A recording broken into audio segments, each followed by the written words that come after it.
The final item of business is members' business debate on motion 18960 in the name of Angus Macdonald on the United Nations Year of Indigenous Languages and European Day of Languages. This debate will be concluded without any questions being put, and I would ask those who wish to speak in the debate to press the request to speak buttons. Members will note that there are things I can't remember the name of, headphones. There are headphones on each desk for use for translation. As I understand, there will be a contribution in Gaelic. And I call on Angus Macdonald to open the debate for around 7 minutes, please.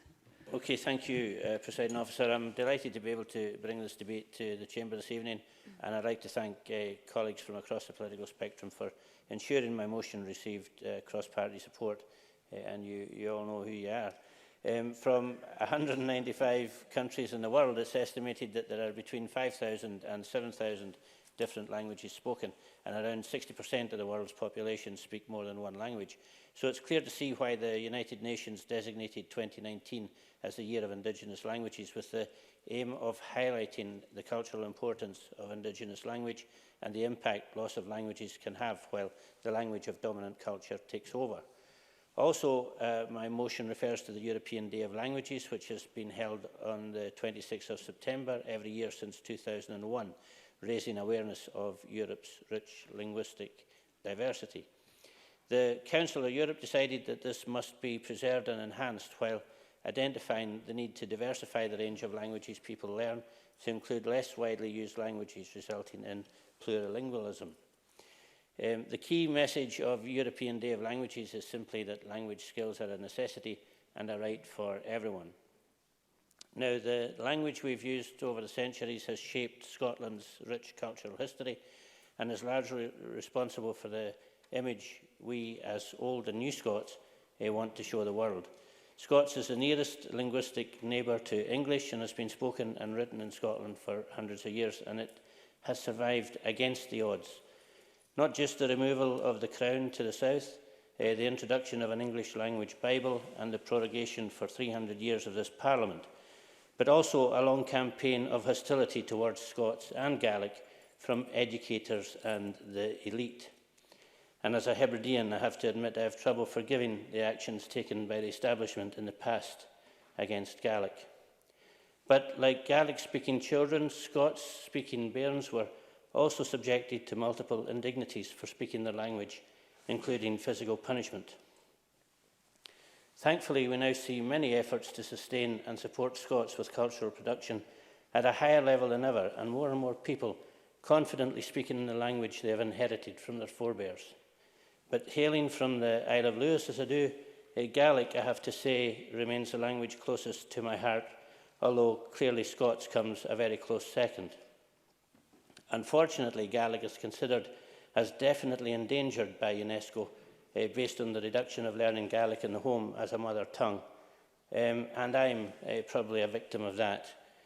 Although considered to be in decline, some might even say on life support, the Scottish Government's doing what it can to encourage the uptake of Gaelic through schools and local community learning through the National Gaelic Language Plan. Now, Gaelic medium education is also increasing, with a 4th Gaelic school now planned in Glasgow, and it's well known that School Gaelic Glasgow is one of the highest performing schools in Scotland. Over 10,000 school pupils in Scotland are being educated in Gaelic, nearly 4,000 are enrolled in GME, a 32% increase in just 3 years, and around 10,000 adults are learning the language, with that figure set to increase with Duolingo coming on board with a Scottish Gaelic app for learners. So I'd encourage you all to sign up in advance of it going live. In fact, I tabled a motion this afternoon, which you could perhaps consider signing. And let's not forget, around 500 students from all over the world are enrolled in Gaelic courses at SOAM or OSTIG, from beginner classes to postgraduate degrees. There are, however, I have to say, some great local examples of Gaelic in education in my own constituency. With a steady increase since 2015, the number of children learning Gaelic in nurseries and primary schools in Falkirk District is set to break through the 1,000 mark this year alone, thanks to Blasad Gaelic or Taste of Gaelic programme, which is delivered by Face School.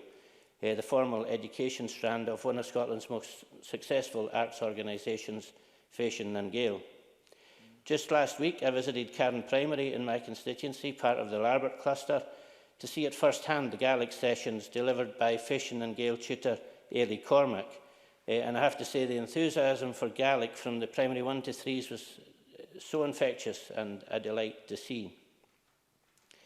With the benefits of bilingualism becoming more widely accepted, it's encouraging that we have 1,000 pupils from the Larbert cluster schools now having access to Gaelic through the Fishkill programme. And I look forward to this being rolled out to other schools in the district and hopefully eventually to a Gaelic medium unit in Falkirk district, which I personally believe is long overdue. The warm welcome from Headmaster Mr Forsyth, the Gaelic tutor Ailey Cormac, Ailey Mackenzie from Fashion and Gale, and of course the pupils was greatly appreciated. And I look forward to awareness of Gaelic going from strength to strength throughout Falkirk district in the future. The programme has been developed to support the 1+2 language part of the Curriculum for Excellence and supports the local council in delivering their Gaelic language plan in nurseries and primary schools.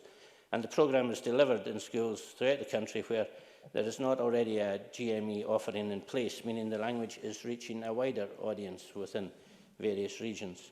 So, Presiding Officer, Gaelic and Scots give us so much information on who we are as a people, the distance we have travelled as a country, and gives us the foundation on which we're building a new Scotland which is tolerant and progressive, which while always understanding our heritage and what it means to the world. Each of us here in this place have a duty to encourage more uptake of Gaelic and Scots. I include myself in saying this too, and I would offer the observation that we simply don't speak enough Gaelic or Scots in this chamber. The Parliament's in-house Gaelic team issued us all with phrases to use in the chamber not so long ago, but apart from my colleague Dr Allen and a few others I've heard very little attempt to use these phrases. Although, given the speakers that we've got lined up this evening, it may well change a bit tonight. And we all must do better, and I include myself in that. But there's also good work going on out there. Despite some recent criticism, the good work of Bord na Gaelic in promoting and protecting the Gaelic language cannot be ignored. In fact, it should be praised. And similarly for the Scots Language Centre and the Scots Language Society, their role in ensuring that those speakers of the Scots Lead are given a strong voice have to be applauded. Now, the last thing I want to do is make this members' debate political. There is a time and a place for political discourse, and I don't believe it should be during members' debates. However, that said, I was pleased to see at the recent SNP conference in Aberdeen, delegates unanimously called for the creation of a new body to encourage the use of the Scots language. Ensuring that this happens would clearly strengthen the way Scots is seen as a language in its own right and would improve the understanding of what it means and represents to us here. In closing, Presiding Officer, we must ensure that both Gaelic and Scots have plenty life left in them and that those speakers who have inherited a centuries-old culture will continue to use it without fear or embarrassment. Scotland, as it is today, is a tapestry of colourful, diverse culture from all around the world. Each thread has its own purpose, including our own languages of Gaelic and Scots. If we remove just one of those threads, the tapestry would no longer be as strong as it is today. We do, however, have the opportunity to make it stronger by adding to it, in the knowledge that building on what we already have can only make a more colourful tapestry of what we want Scotland to be, for Auld Lang Syne, as well as for the future of our nation. Thank you for your indulgence, Presiding Officer, and I look forward to hearing the contributions from other members. Thank you. Thank you, Mr Macdonald. We move on to the open debate. Speeches of 4 minutes, please. Donald Cameron, to be followed by Alistair Allen. Thank you, Deputy Presiding Officer, and I'd like to start by expressing my thanks to Angus Macdonald for raising this motion in Parliament today. He is a keen supporter of the CPG on Gaelic and has always been a passionate advocate for the language. And despite the many political differences that we might have, I've always been struck how in this Parliament support for Indigenous languages, particularly Gaelic, exists across the political spectrum. And I think that's incredibly important. I also noticed the Deputy First Minister is going to wrap up for the government, and can I acknowledge his own personal interest in the language.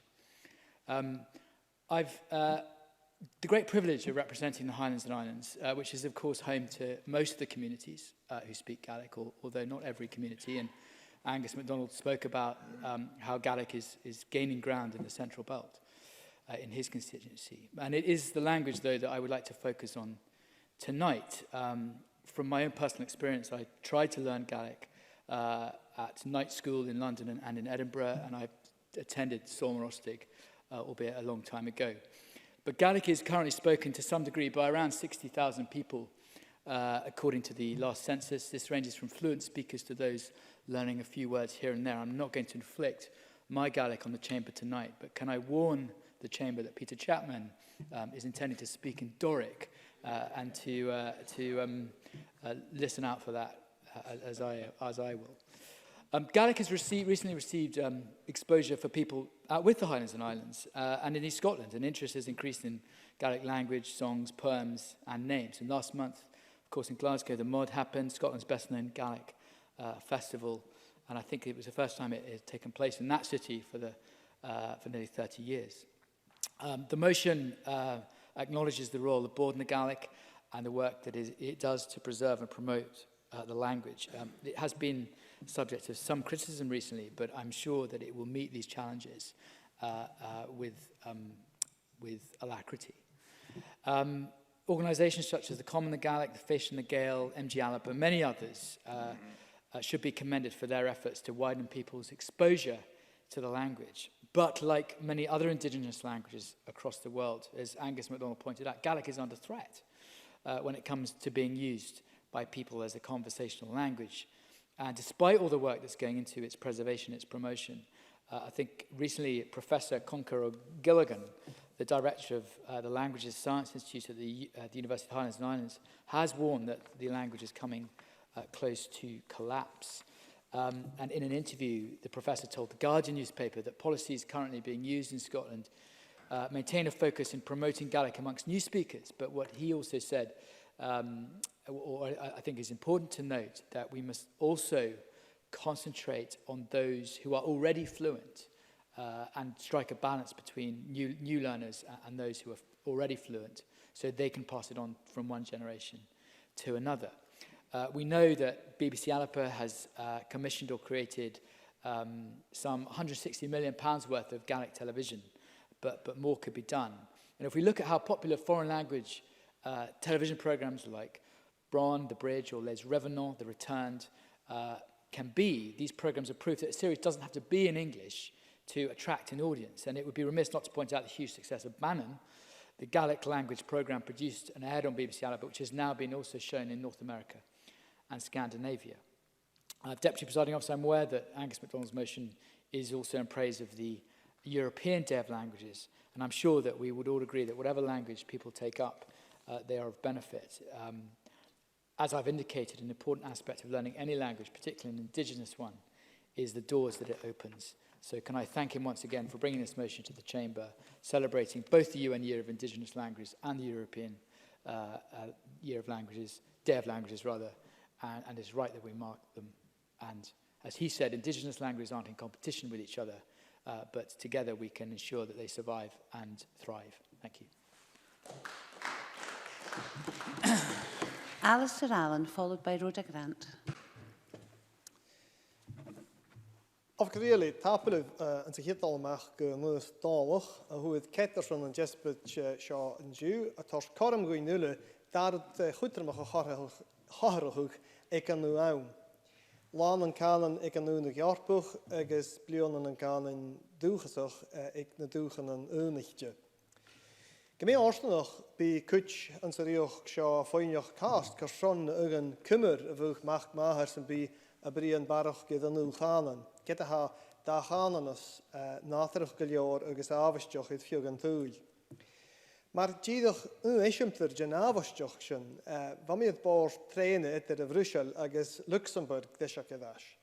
Fa mi ag eistioch gysdiach gymi fogel fe mi ara, ddys na corian ydyr yn dynia fa reich coffi fo hroli agos yn lwch siw i leid tymach loram. Gyd nach de hwg mi moran, fa ffolisach gylior gyda comasig yn dynia leis yn troli yn sy Jarmantisch, Dutsisch, Frangisch Béarla agus Luxembourgish. Harad fata roin haast mus rugshin an idishin an sa ruig shaw. Ach wa me schon a fink shaw yionov.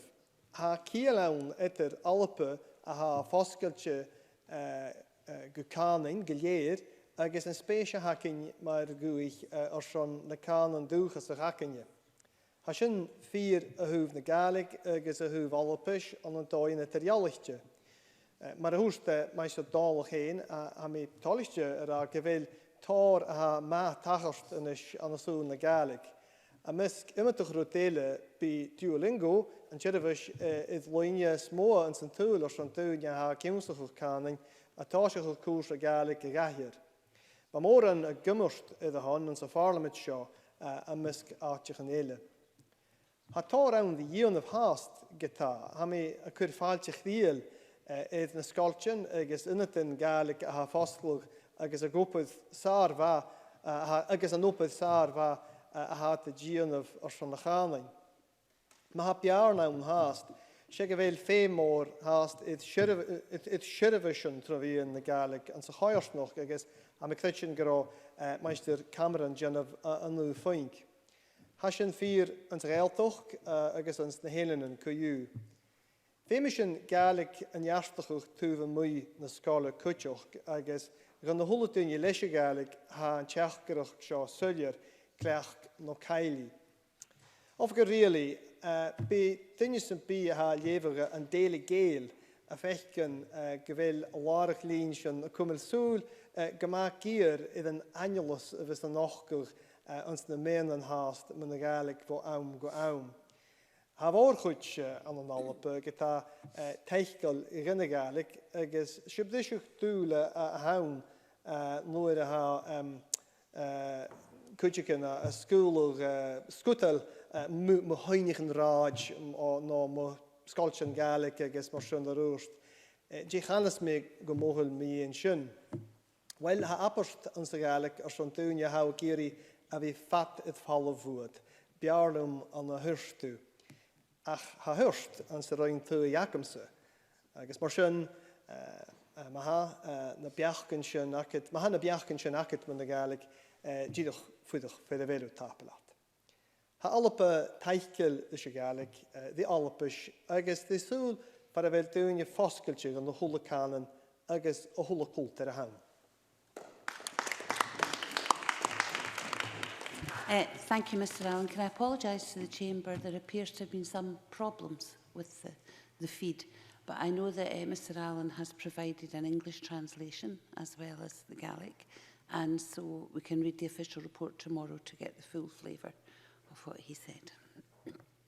And I call Rhoda Grant to be followed by Joan McAlpine. Officially, really, ha mi tolach bhríon san Jespat seo agus ha mi son tang a hort go Angus Macdonald son a hort gan Parliament.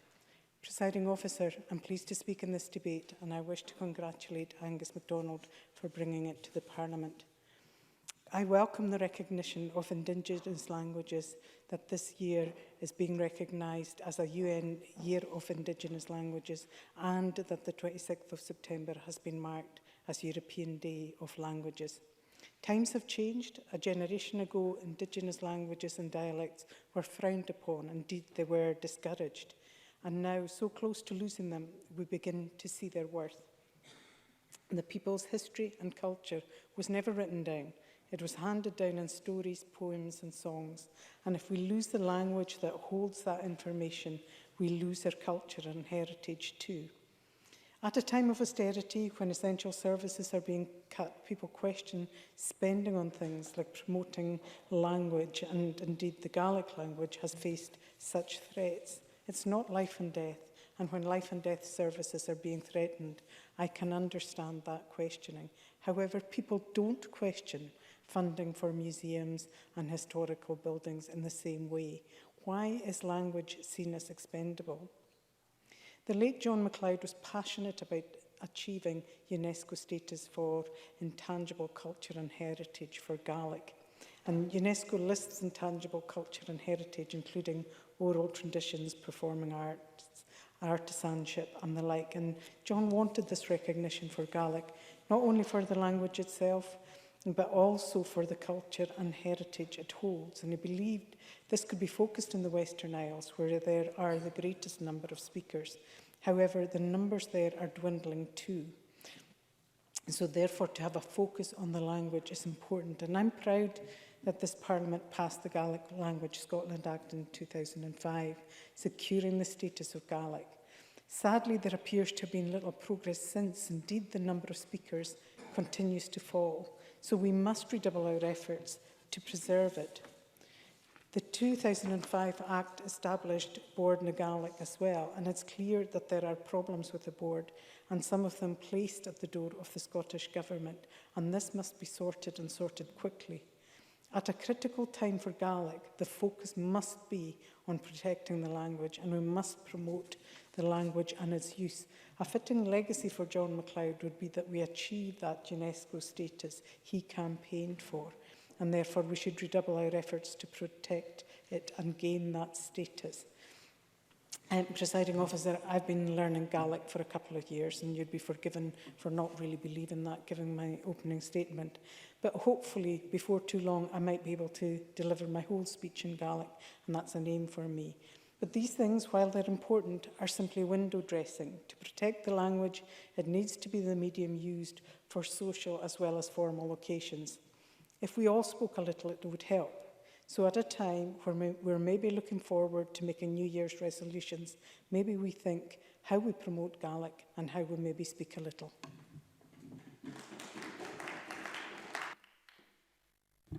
Joan McAlpine, followed by John Finney. Thank you, Presiding Officer. Well done to Angus Macdonald on securing this debate. I'm guiding on with a motion recognising no just yin but twa threatened leads here in Scotland, yin of which I'll attempt to do justice to the nicht. With thanks to Stuart Peterson for his help with the speech, though he's no responsible for my pronunciation.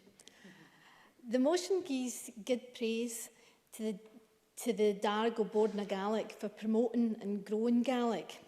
It's richt and broad that Gaelic benefits for this support, though it doesn't have the official status of Welsh or English in the UK. Without any in Biden lead being official, English is the de facto lead of the UK. Yon absence of legislation marks for discriminatory policy, so Indigenous leads didn't have eeksy-peeksy stoning in the UK. Our other national lead is Scots, spoken from Galloway to the Grampians, Dumfriesshire to Shetland, and most places in atween. Scots was once the official lead of the Royal Scottish Court and has a written tradition in education, government, law, sang and poetry, going back over 700 years. In the Middle Ages, Scots literature was looked on as one of the most important in Europe, with great works like Winton's Chronicle, Barber's The Bruce, and the poems of Henryson, Dunbar and King James IV kent throughout the continent. In the 17th century, its official use stopped when the court moved to England. Its sign suffered a weena attempts at making it what it's no slang, dialect, poor English, and no a lead at all. But Scots will only be shoved into the linguistic midden. It's not only hodding for it, it's making its way back up to where it should be, an officially recognised national language. In 2001, the UK government signed the European Charter for regional or minority languages and undertook to recognise and promote Scots. This was ratified no long after by the Scottish Government here in Edinburgh. In the 2011 census, there was a question on Scots lead for the very first time. 1.5 million folk told the census they could speak Scots, and 1.9 million folk told the census they could speak, read, scrive, or understand Scots. I agree with the motion that the Scots Language Society and Scots Language Association do good work, but they're awfully wee and unfunny when you look at yon results for the 2011 census. Scots doesn't get the official recognition and support of Gaelic. There's no impetus on local or national government to produce info, leaflets or documents in Scots as there is for Gaelic in the areas where Gaelic's spoken. There are, though, a growing number of national media outlets in Scots, including the National, BBC Scotland's The Social and Scots Language Radio. I very much support the recently formed Ur Vice group set up to call for the establishment of a Scots Language Board on a par with Board na Gallic. They've already met twice and are made up of Wheena educators, activists and artists. I would also like to give a cry out to the Doric Language Board based at the Elphinstone Institute in Aberdeen, who state that they are a stepping stone to a National Scots Language Board. For August 2014, the Scots Language Award has been available at SQCF levels 3, 4, 5 and 6. It gives Wains the opportunity to study the history of Scots Lead and develop their ability to understand and communicate in Scots. This month, the SQA Head of Service reports that creative pieces scrivet in Scots for higher and advanced higher English were often of a high standard. They're seeing a fair increase in the number of poetry and drama. Excuse me. Portfolio submissions in many dialects in the Scots Lead, including Doric, Shetlandic and Glaswegian. Banff Academy has been working with the Elphinstone Institute in Neurolinguistic studies showing that speaking twa leads eases up attainment in many subjects, and validating Scots through schemes like the SQA Award boosts the self-belief and confidence of Wains. And there's more. This year saw the first Scots Language Awards in Glasgow. The Open University are now running a free online course in Scots language and culture with 10 units. Creative Scotland held its first ever lead gathering and it sold out. The Scots Language Publication Grants have been awarded to 9 publishers. In this Parliament, a couple of months' time, we memorably celebrated the amazing legacy of Scottish cultural icon Hamish Henderson in this, the centenary year of his birth. Henderson was a firm advocate of the Scots Lead. He spoke of the carrying stream of Scottish culture and language and sang. What better acknowledgement could there be of Hamish's legacy than making sure that the Scots carrying stream becomes a mighty river, fed by the versum tributary of the Scottish Parliament's commitment, not just in words, but in much needed action.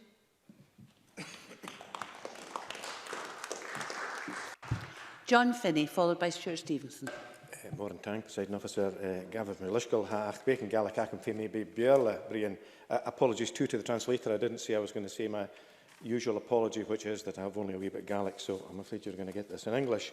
I'd like to congratulate my colleague Angus Macdonald on what's an extremely comprehensive motion, only elements of which we'll have time to touch on. And I want to get a negative out the way straight away, and it's to say again that I know, as others in this chamber will know, people who were belted for speaking Gaelic at school. That's not that long ago. So when Dr. Allen talked about recent ignorant pronouncements, let's turn that into a positive. Let's turn that into a positive and say that I've got a very positive letter from Highland Council endorsing the Council effectively implements Gaelic immersion policy, and we're happy to support the expansion of Gaelic immersive education. Now that's very important because we don't want any misunderstandings. Language is hugely important, and as the motion talks about, its contribution is rich and varied. Now, I'm a typical mongrel Scot with grandparents from all over the place. Three of them are Doric speakers, one Lallans. I've got a wee bit of French, a wee bit of Gaelic. My daughter is fluent in Gaelic. My son's fluent in Catalan. My grandchildren, 2 of them are fluent in Gaelic, and 2 of them are fluent in Catalan and understand Spanish. Now, the cultural difference there is because living in Catalonia, or Castilla as they would call it, there is the exposure to a range of languages that Dr. Allen talked about there. And I think that's something that I hope we'll benefit from, because I think it was Mr. Macdonald that talked about Old and New Scots. And I think the second most spoken language in the Highlands, excuse me, is Polish. I stand to be corrected in that. We want to be welcoming. We want to welcome the rich cultures that are there. I think Scotland has been good. I don't think there's any place for complacency in that. But with the waves of immigration we've had, I hope we will continue to have, it is the case that Doric has taken a back seat. I'll give you the example of a dear friend of mine who I'd caused to be away with work a lot. Hink Rennie, who was also a Police Federation Secretary from the North East. Hink was of Dutch origin. He spoke broad Doric. And if at any occasion I didn't hear what he said or pick it up correctly, he repeated in English. And that was the default position. He assumed I wasn't understanding rather than I wasn't hearing. And we've heard comments about officialdom, and of course people are aware of Shrivel benches challenging individuals who are using the word I quite legitimately for yes. So I think there's been a lot of improvements. I had a wee look on a website, Young Scot, 7 benefits of bilingualism. I'll rattle through these quickly. Brain benefits, about attention span, that would be very helpful for politicians. A whole load of studies done about the Millennium Cohort study, which I struggle to see in English. Health benefits as well. Bilingual people seem to have lower levels of stress than monolingual people. Open-mindedness and adaptability, and I think that's a huge thing. And social opportunities it talks about. More opportunities for further education and work, and the ability to perhaps learn more languages. The 7th benefit was that there's no negatives. So that seems very positive. And I think there are opportunities. I'm a big football fan. Family in Catalonia, obviously big Barca fans. If you look at a Barca webpage, you'll find that it's in Castilian, it's in Thai, it's in a whole range of languages, but it's also in Catalan, and it sometimes is a local focus like that. Likewise, and my colleague, office manager Stephen Dane, who's Bavarian, he would want to point out that the Bayern Munich, which again is a multinational organisation, Bayern Munich, the club, has all these ranges of language, but also plays an important part in promoting Bavarian. I think it's important that people hear Scots, they hear Doric, and I'm looking forward to hearing that, and particularly hear Gallic in this chamber. Thank you very much indeed. Stuart Stevenson, followed by Emma Harper. Let me join others and congratulate Angus Macdonald on not only tabling the longest ever motion to Parliament, but more importantly on securing this debate. And let me thank my intern Anna, who is bilingual English and Mexican Spanish, who's provided my speaking notes for me tonight. So she's familiar with bilingualism. And picking up on what John Finney said, my mother was born in Leith and Dalmeny Street in 1909 to a native Gaelic-speaking father and an Anglophone mother, and learned Gaelic to some degree before she went to school. When she went to school, she was punished if she used it. She left school with no Gaelic and ironically became a language teacher in French and German, but had no Gaelic. And that's the message down the ages. I may say I'm very much looking forward to hearing from Peter Chapman, who far surpasses my trivial amounts of Doric. And it's worth perhaps making the point that I think Doric is actually a language in its own right. It is as close or as distant to English as Norwegian is to Swedish. And those are two languages recognised as such, and I think it may be time Doric similarly should be recognised. Let me join others in congratulating Bord Gaelic on the work that it's been doing. Very successful in promoting Gaelic and in particular creating access to Gaelic at an early age. We're seeing a stabilisation in the number of people speaking Gaelic after a particular period of difficulty, and especially there's an increase in those under the age of 20 speaking Gaelic. And after all, if it becomes the language of the young, we can see a future for the language. I hope that that continues. We know that Gaelic is the key to Highland culture, heritage, tradition and society. We have got other languages which sort of dribble into our perception. So just a mile outside my constituency is the town of Newport Sligo, and its alternative name is Caac, C-A-A-C-K, which is actually Bythronic Gaelic. It's really Welsh. So we've had a long history of many different languages. Now, teaching has to be important in preserving our traditions, but each of us individually can play a part in this. Expressions inherited from our ancestors are important, and if we use the oral tradition to pass them down, that's good. Multilingualism is a key European value, crucial component of economic growth and of social cohesion. But not all governments agree. I think we've been particularly disappointed to see a failure in some cases to allow Gaelic teachers into Scotland at first asking, when there are places elsewhere that have Gaelic. So I hope that we won't see a repetition of that. There is an acute shortage of qualified Gaelic teachers, and we don't need further barriers to their coming here to help. The Scots Language Awards last September, excellent contribution to this particular area of policy, gave much deserved recognition to many talented writers, performers and educators who work in Gaelic. Now, we on the doorsteps of Parliament have a new statue to Robert Ferguson outside the Canongate Kirk.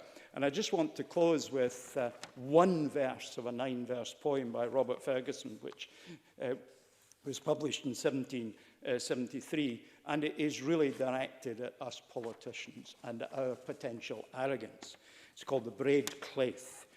Ye far fain to hear your name written in the bonny book of fame, let merit nae pretension claim to laurelled wreath, but happy wheel baith back and wame in good broad claith. We can learn a lot from the Scots language in the 21st century, even if we have to go back to the 18th century. And of course, Robert Ferguson is the person that Robert Burns described as my elder brother in the Muse. Presiding Officer. Emma Harper, followed by Peter Chapman. Thank you, Presiding Officer. I'd like to thank my colleague Angus Macdonald for bringing this debate to Chamber today. This is the Year of Indigenous Languages, and I welcome that. It's been great to hear everybody's contributions so far, and like others, I'm happy to hear Mr Chapman's Doric Tay. I want to use my short time this evening to focus on my first language, the language I grew up in, as a wee wean, dreeping off the firm dyke, louping the burns, and just dumbfoonert wi' wonner at the world around me. Scots is an Indigenous lead. Mr Macdonald's motion states that through language, people preserve their community's history, customs and traditions, their memory, with unique modes of thinking, meaning and expression. And that's absolutely right. There are wonderful ways that ideas, feelings and stories can be communicated using such pinpointed, focused, specific accuracy when using particular Scots words to make crystal clear a meaning that one wants to get across to folk. For me, words like dreich, fash, sleeket, scunner, blether, footer, clatty, houchin, they are unique and specific words that struggle to be accurately translated. A good pal of mine, Scots speaker, poet and screever, is author Susie Briggs. She has helped me an awful lot and is here in our gallery this evening. Susie's children's book is Cad Nip Nebs, and it's beautifully illustrated by Ruthie Redden. And it's been written to teach weans about Jack Frost and what happens to your fingers, your neb and your taes when the winter weather is caul and frosty outside and nipping you.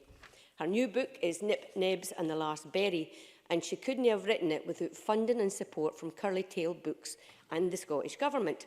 Actor Gary Lewis, who's a great supporter of Scots and the local Galloway talent, scribed the forward note in the book. It's with help and support from other artists and dedicated funding that can help any new Scots screevers. So many thanks go to the government for supporting Susie. Last month, I attended the very first ever Scots Language Awards held at the Mitchell Library. It was actually September. The event was sponsored by Hands Up for Trad, headed by Simon Thumar and hosted by Frida Morris and Alistair Heather, twa good Scots lead presenters.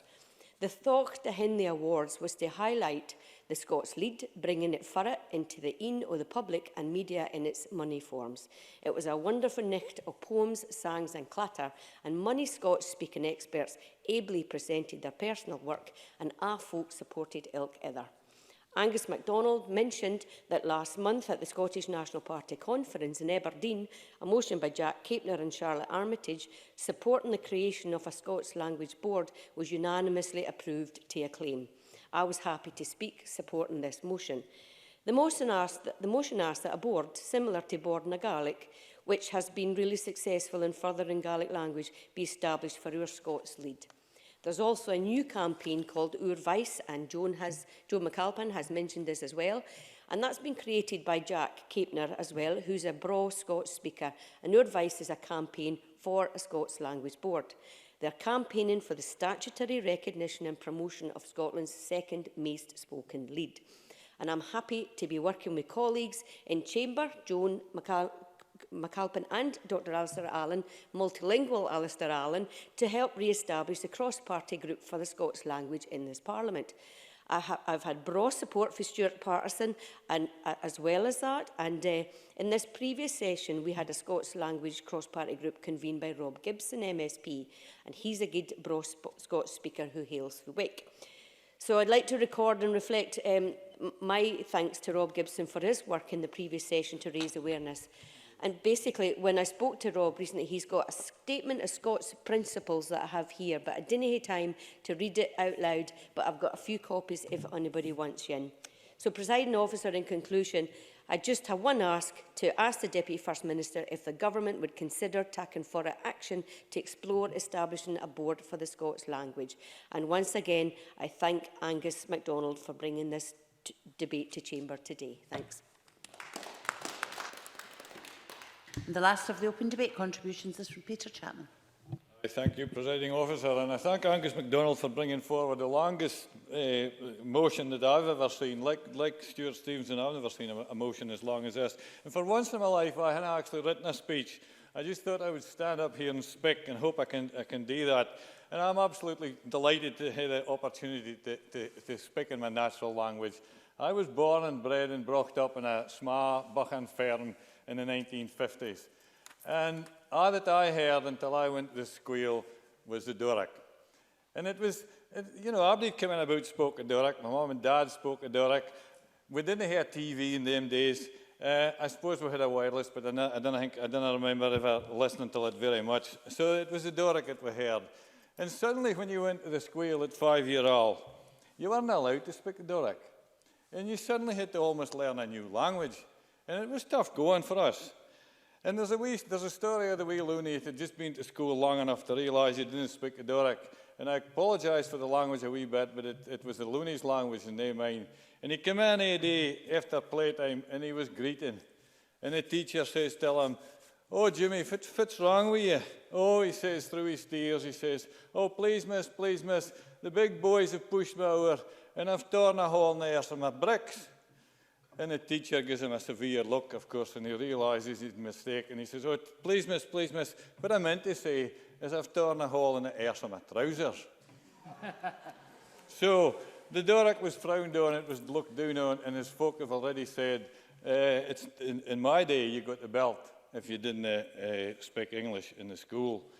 So it's under pressure, and it's been under pressure all these years, and I would love to see the Doric getting the recognition it deserves. And the problem is that each generation will lose a bit more of the language without losing a few words. And my son and my stepson both speak pretty strong Doric, a bit like myself. But my grandkids didn't. They understand it, but they didn't speak it. And that hurts me and that worries me. And you know, in my own household, I feel I should be able to do a bit better. So, and the problem is, of course, it's part of who we are. It's part of how we are in the North East. It's part of our culture. It's part of our heritage. And it is the folk of the North East. And I'm absolutely proud to be a speaker of Doric. And what really annoys me is when you're in a crowd of folk and you ken there are Doric speakers, they've been born and bred and brought up in the North East, but they're not speaking Doric.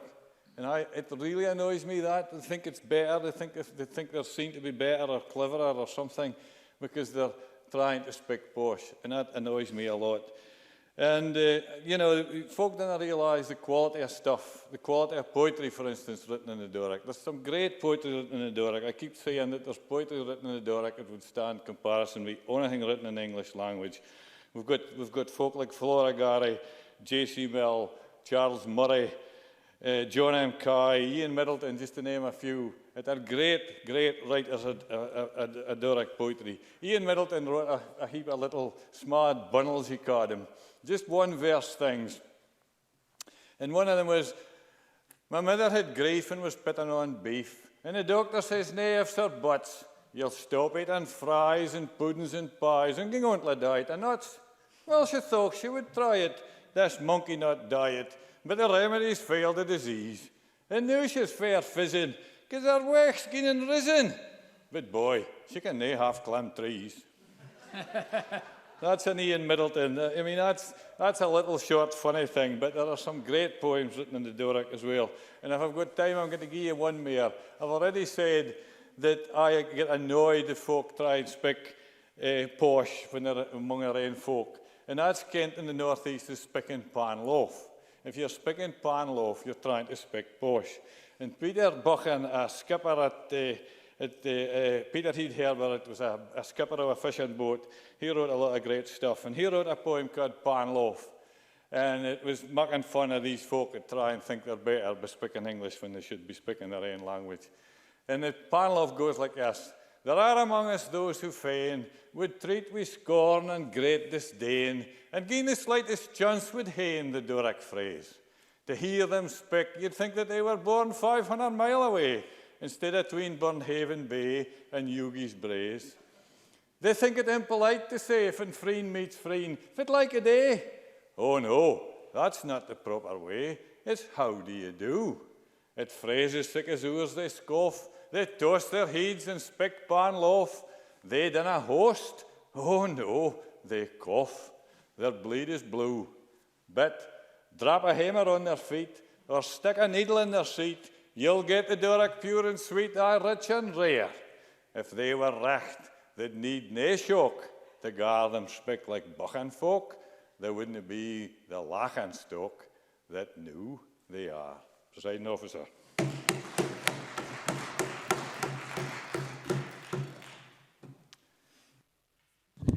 Well,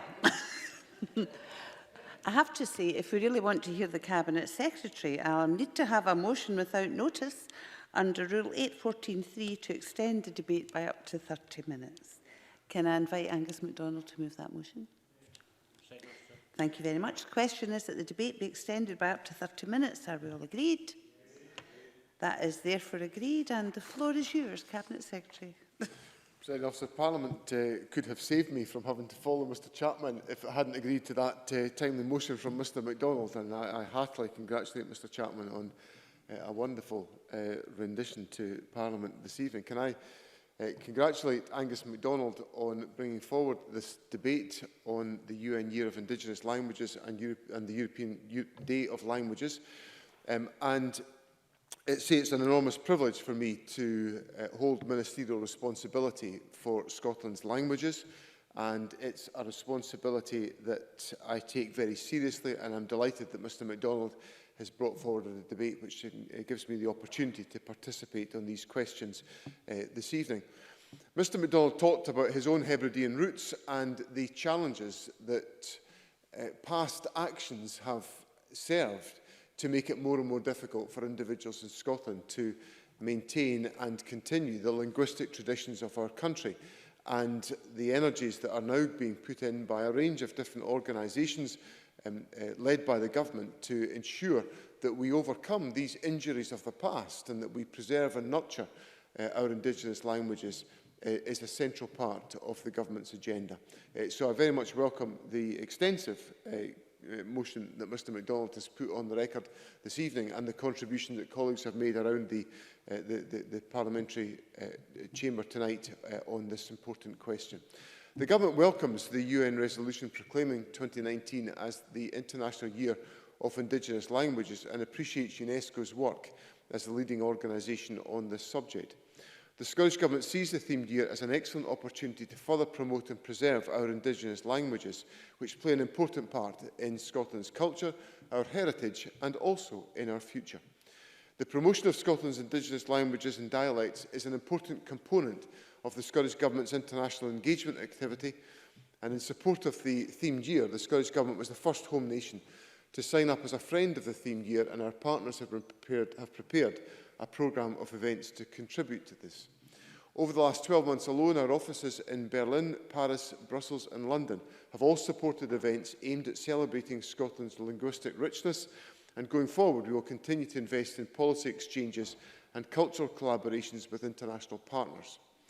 In September, we published Arctic Connections, Scotland's first Arctic policy framework. In the document, we committed to encouraging new collaborations between Scotland and the Arctic communities, such as the Sami and Inuit people, in relation to the promotion of minority Indigenous languages, respecting the fact that all languages have their own specific needs and roles. As the Chamber is aware, the Government has actively pursued its responsibilities to promote and support all of our Indigenous languages. We have introduced and supported legislation and have developed our own BSL plan, the Gaelic Language Plan and Scots Policy, which make clear our intentions in this respect. Rhoda Grant made the point that there is a duty in statute in relation to the Gaelic language for us to promote our native languages, and that is a duty that the government takes seriously and which we work with others to make sure that we advance. I'm pleased to say that we have made good progress with Gaelic over recent years in key areas of broadcasting, arts, publishing, and have seen welcome impacts on the economy, on jobs, on skills and the creative industries.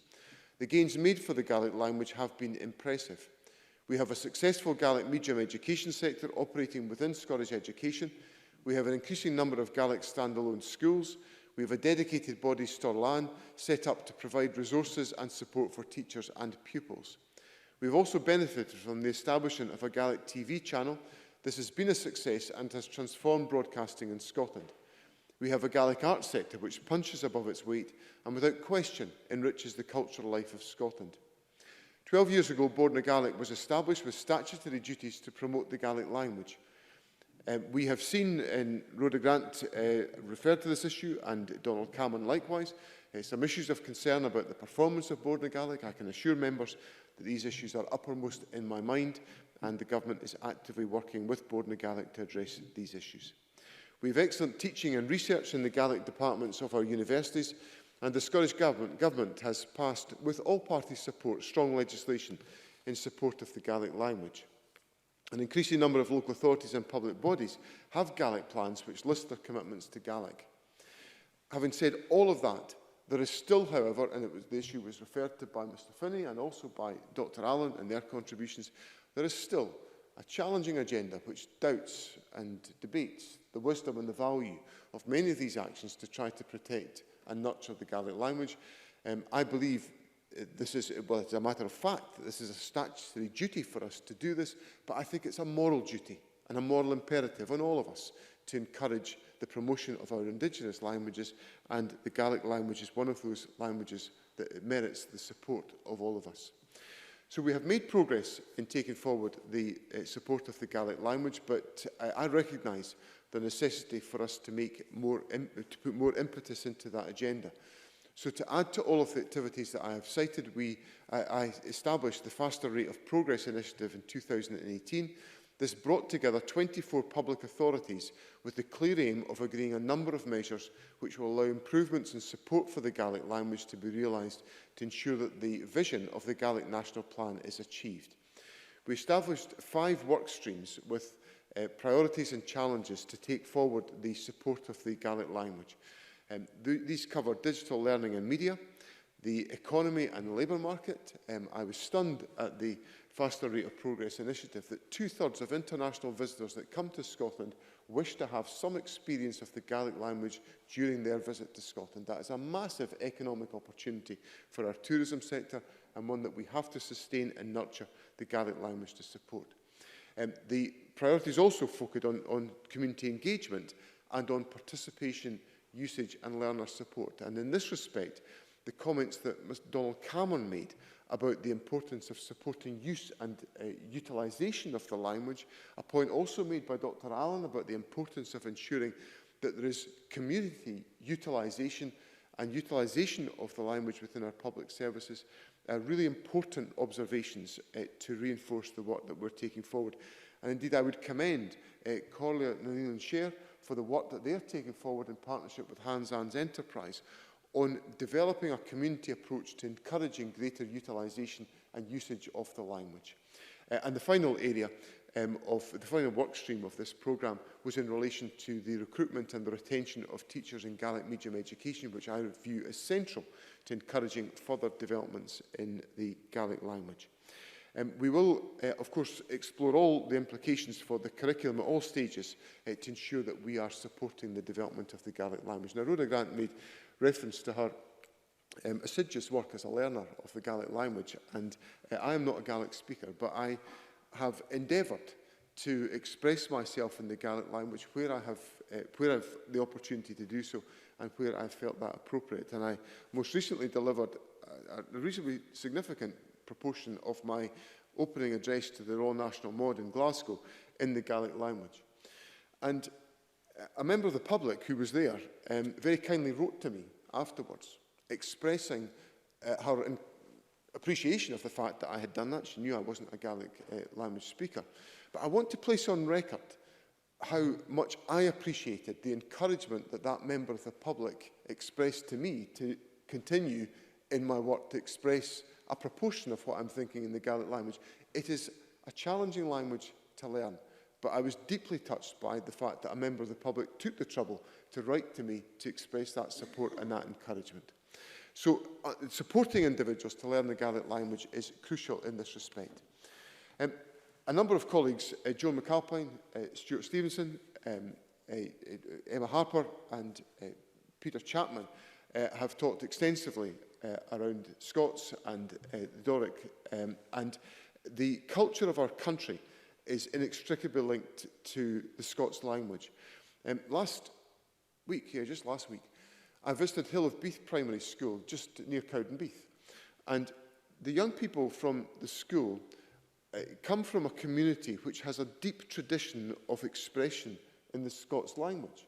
And unlike Mr. Chapman's experience all those years ago, if he may forgive my choice of words, Hill of Beath Primary School is embracing the Scots language, and what I witnessed was a tremendous distillation in every single class from primary 1 to primary 7 of the young people expressing their natural roots and their natural acquisition of language, which the school recognises is helping the attainment and the performance of young people, because they are more adept at utilisation of language as a consequence of the fact that they are being nurtured in the language of their roots.